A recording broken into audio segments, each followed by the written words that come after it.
Hello and welcome to the news. I'm Ibrahim Shita. International Anti-Corruption Day is observed every year on the 9th of December across the globe. It is celebrated to raise the awareness among people about corruption and what they can do to fight it. This day is celebrated worldwide under the observance of United Nations and encourages a global fight against corruption, keeping the Sustainable Development Goal of 2030 at the apex. International Anti-Corruption Day has been observed annually on 9th of December since the passage of the United Nations Convention Against Corruption on 31st of October 2003 to raise public awareness for anti-corruption. In Nigeria, in the last 3 years, the administration of President Muhammadu Buhari waged a war against corruption with the aim of persecuting those who have allegedly stolen the country's resources.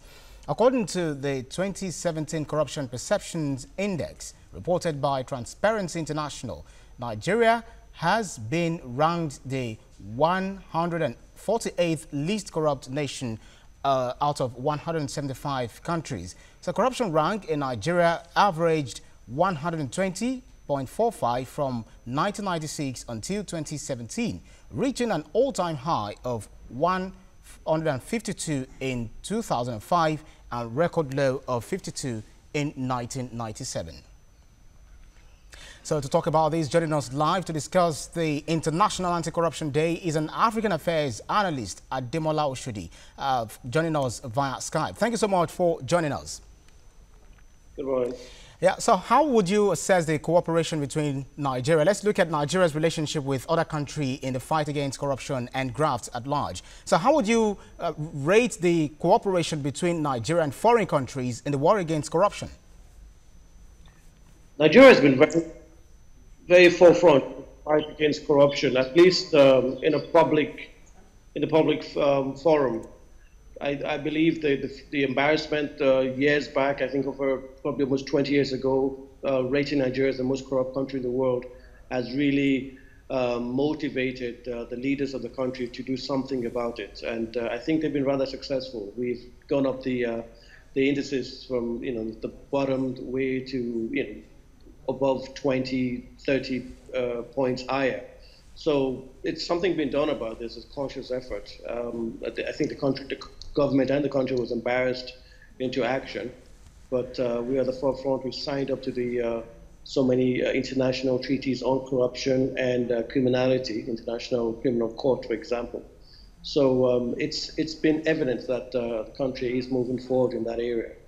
And to be very fair, to be very honest with the situation in Nigeria, we went through draconian military rule that affected institutions and ensured that the survival of the military regime was paramount to the governance of the country, and that in itself affected corruption. Well, so it's an improvement. We keep talking about the military, making recourse to the military interregnum and the effect it has really put Nigeria into for a long time. But if you check Corruption Perceptions Index in 2017, as reported by Transparency International, where we ranked 148 as least corrupt nation out of 175 countries. And this is in a government that stands tall against corruption. Where do we go from here? Well, I think we're moving up. That's where we're going from here. I think if we look at the situation of, the past maybe 3-4 years, you can look at what the EFCC is doing in Nigeria and International Criminal Court regarding convictions and the illicit funds that have been recovered. So it is there. It is evidential based on those facts. The perception is something that's going to be hard to change. You can't change perception overnight. But I think the government has voted in on the issue of anti-corruption.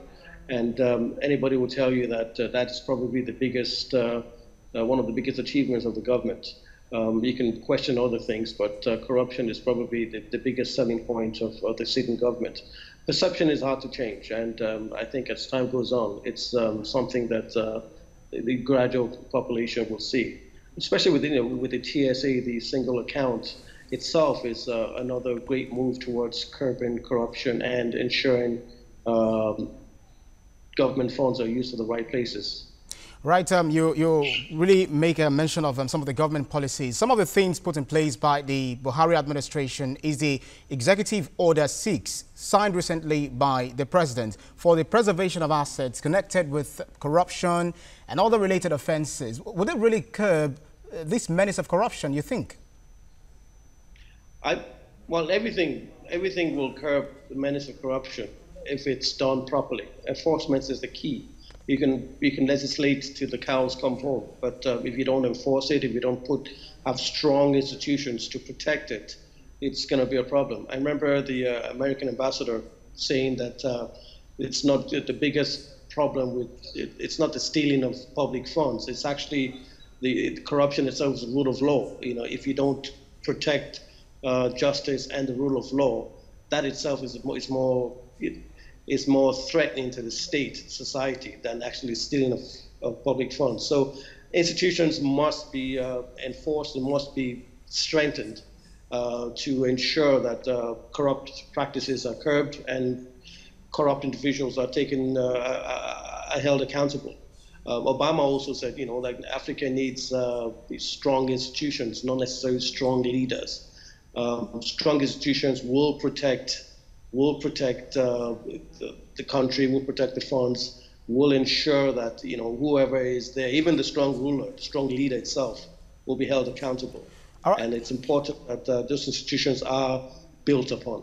Okay, so let's look at those who are charged with this responsibility of ensuring that corruption is fought to a standstill. Talking about the ICPC, the EFCC precisely. Some politicians have already said, I'm going to scrap them when I get to power, simply because they seem to me like toothless bulldog used against a perceived opponent. Is that the same thing you see it as? There's always that allegation there. There's always that allegation that those arms of enforcement have been used for political reasons. But it's been said before, it's been said today, it's going to be said tomorrow. I think a lot of it is politics. You know, a lot of it is something that usually happens around the time of election. But at the same time, it goes back to my main point, which is institutions must be strengthened, whether it's the EFCC or the ICPC or the police force or even the security force like the military. They must be strengthened. They must be independent and be able to do their work in a professional way. So if that is being put in place with the support of Nigerians and international community, those allegations would probably go down and you would see a more robust institution. But I think we're going the right direction, and that's probably the most important thing. You can't compare to Nigeria now, right, with Nigeria like 3 years, 5 years, 10 years, even time of the military rule. There is an upward movement, and it shows with those Transparency International reports you just mentioned. That's all right. Ademola Oshodi, Africa Affairs Analyst, thank you so much for coming on the news. Thank you.